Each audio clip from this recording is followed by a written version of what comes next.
কালিৰ পৰা 2 দিনীয়া এটা প্ৰগ্ৰাম আমাৰ ইয়াত হৈ আছে পানীৰ ব্যৱস্থাৰ কাৰণে। তাৰ মানে আমাৰ ইয়াতে খুব কিছুদিন আগতে ডায়েৰিয়া হৈ গৈছে।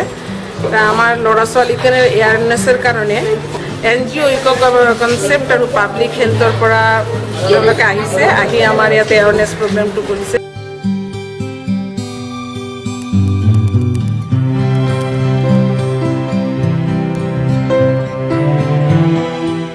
याद रहे, दस्त के लक्षण दिखते ही तुरंत डॉक्टर दादा को दिखाएं और मेरी गैर हाजिरी में भी ORS और जिंक की दवा आपको डॉक्टर दादा, आशा दीदी और आंगनबाड़ी के पास बहुत आसानी से मिल जाएगी।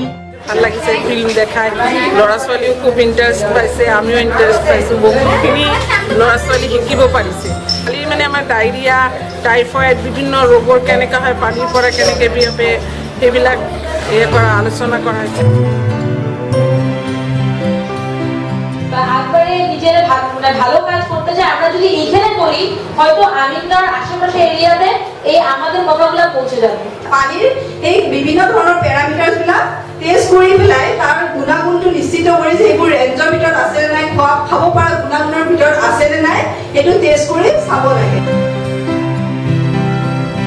আৰু আমাৰ হাত ধোৱা প্ৰগ্ৰামটো ভাল লাগিছে, ধুনীয়াকৈ ল'ৰা ছোৱালী জানিছে যে হাত ধোৱা প্ৰগ্ৰামটো। এইটো হ'ল 3 নম্বৰ পৰ্যায়।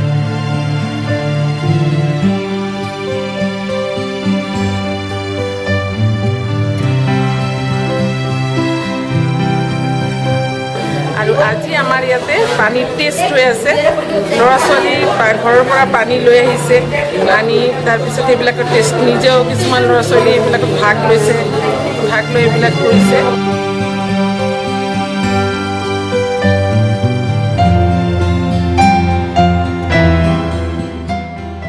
এটা ৱাটাৰ ট্ৰিটমেণ্টৰ এটা বটল দিয়া হৈছে, যিটোত মানে বেক্টেৰিয়াবিলাক সেইটোৰ কাৰণে টেষ্ট কৰাৰ কাৰণে দিয়া হৈছে। আৰু কাষতো যাই ইহঁতে এইবিলাক কালেক্ট কৰি লৈ আহিছে।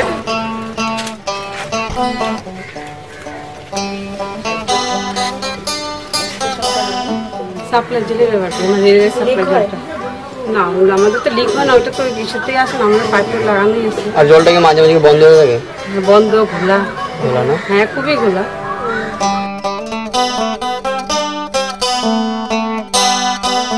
জলের বিষয়ে কিছু আপনার জলটা সাপ্লাই না, সাপ্লাই না, কিসের থেকে কম মানে কুয়া কল কুয়া আছে, ওই যে কল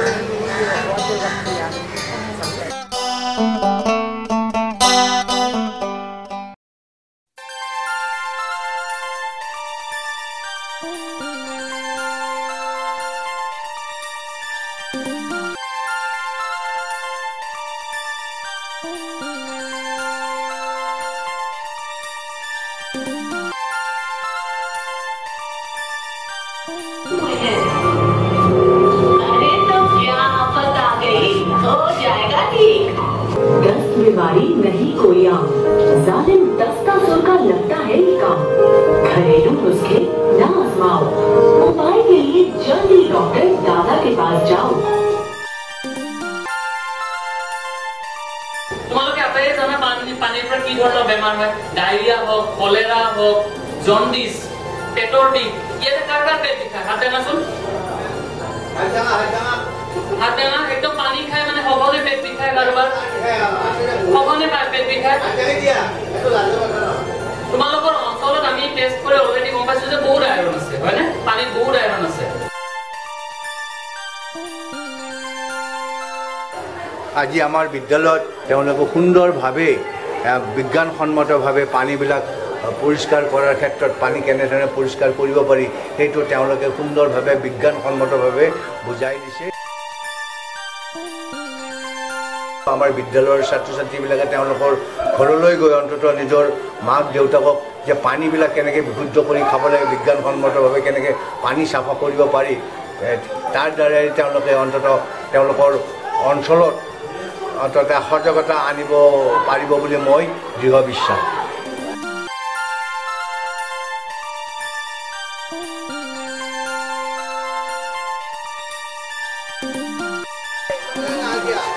Step 1 করা, step 1 বহুত ভালো হইছে রে তুমি step 2 এবার হাও নে step 2 করে step 2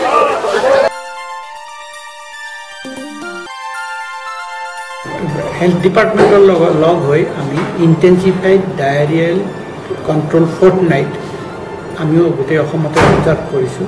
এৱাৰনেছটোতো আমি সদায় কৰি থাকোঁ। স্কুলত গৈ পাৰ্চনেল হাইজিন, ৱাটাৰ কোৱালিটি বা আপোনাৰ চেনিটেশ্যনৰ ফালৰ পৰাও আমি পায়খানা ব্যৱহাৰ ইত্যাদিৰ বিষয়ে কোৱা হয়। ডায়েৰিয়েল ডিজিজৰ কাৰণে সাধাৰণতে পাৰ্চনেল হাইজিন, খোৱা পানী আৰু অনাময় ব্যৱস্থা মূল কথা। জাবৰ জোঁথৰ পৰিষ্কাৰ কৰা আৰু পাৰ্চনেল হাইজিন এইখিনি মানি চলিলে আৰু খোৱা পানীৰ আমি অন্ততঃ ঢাকি ৰাখি সুন্দৰভাৱে পৰীক্ষা কৰি লৈ খোৱা পানী বৰ্ষাকালীন সময়ত পৰীক্ষা কৰি লৈ খোৱাৰ পানীটো নিশ্চিত হ'ব লাগে গুণাগুণ, তেতিয়াহ'লে আমাৰ ডায়েৰিয়া হ'ব নোৱাৰে।